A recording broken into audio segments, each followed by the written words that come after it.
ఇవాళ రిజర్వేషన్లకు సంబంధించిన విషయం లోపల రాష్ట్ర ప్రభుత్వం చేయాల్సిన ప్రతి పనిని అది ఎమ్యూనిటర్లు పెట్టి కానీ రాష్ట్రంలో ఉపాధ్యాయులను నియమించి కానీ ప్రతి గ్రామానికి ప్రతి వాడకు ప్రతి పల్లెకు పోయి చట్టబద్ధంగా ఒక డెడికేషన్ కమిషన్ వేసి బీసీ కమిషన్ ద్వారా రావాల్సినటువంటి సమాచారం తీసుకొని తెలంగాణ సమాజంలో ఉండబడేటువంటి అనేక మంది మేధావులని అన్నిటి కూడా తీసుకొని ఒకదాని తర్వాత ఒకటి మనం అంతా గ్రౌండ్ చేసుకుంటూ చట్టబద్ధంగా చెల్లడానికి ఉన్నటువంటి ప్రతి అంశాన్ని కూడా తెలంగాణ రాష్ట్ర ముఖ్యమంత్రి గారు బీసీ కమిషన్ ద్వారా తర్వాత డెడికేషన్ కమిషన్ ద్వారా రాష్ట్రంలో బలహీన వర్గాల యొక్క రాజ్యాధికారం కానీ విద్యా ఉద్యోగ అవకాశాలను పెంచడం కోసం తన ప్రయత్నం చేసిండు. రాహుల్ గాంధీ గారి ఆలోచనని కామారెడ్డి గారిలో జరిగినటువంటి డిక్లరేషన్ కానీ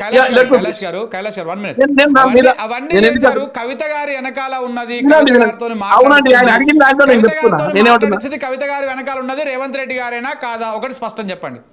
ఒకటి రెండో విషయం ఇలా ఏదైతే కమిషన్ గురించి మాట్లాడుతా ఉన్నారో ఆయన స్వాతి ముత్యం అయితే ఈయన హాని ముత్యం అయితే మరి ఏ ముత్యాలు అన్ని కూడా కాలక్రమంలో బయటకు వస్తాయి.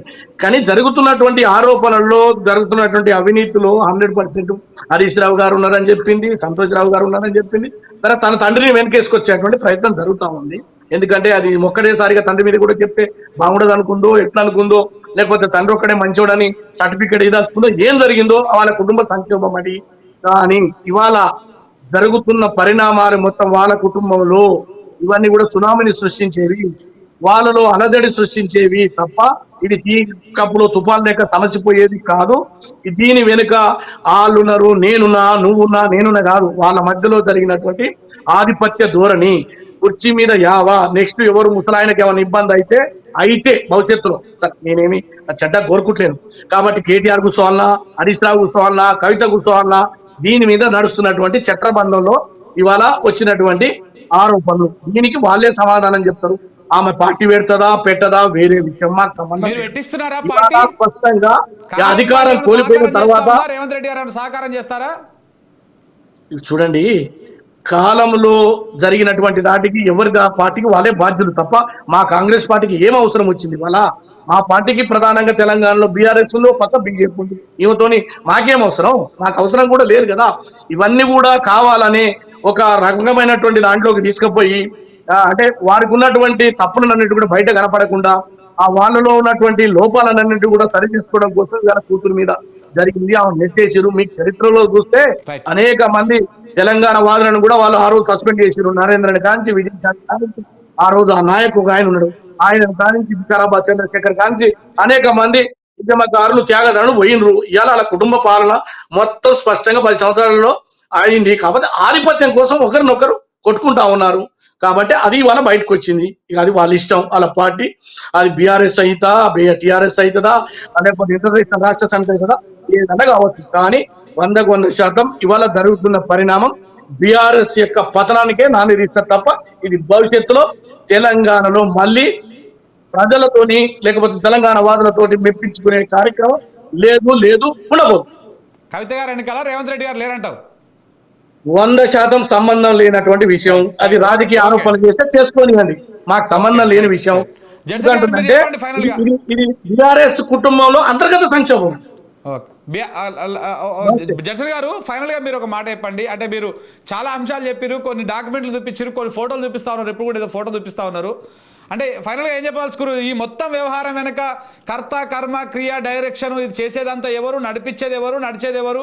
ఈ వ్యవహారం ఎక్కడ పోయి ఆగుతుందండి? మినిస్ట్రీ ఆఫ్ కార్పొరేట్ కి తెచ్చిన డాక్యుమెంట్ ఇది.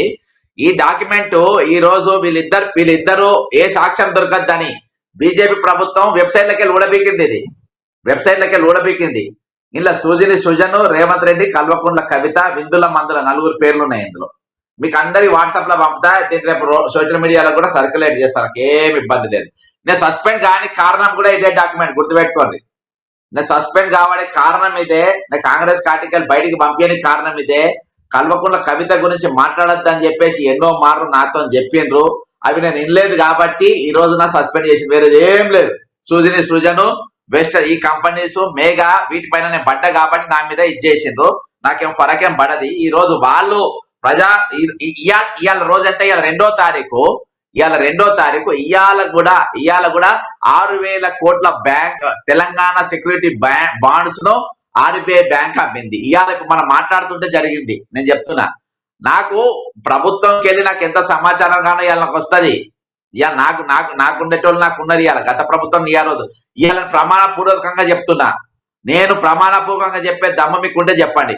101%, 101% కల్వకుంట్ల కవిత ఎంబడి మనస వాచ కర్మన చెప్తున్నా.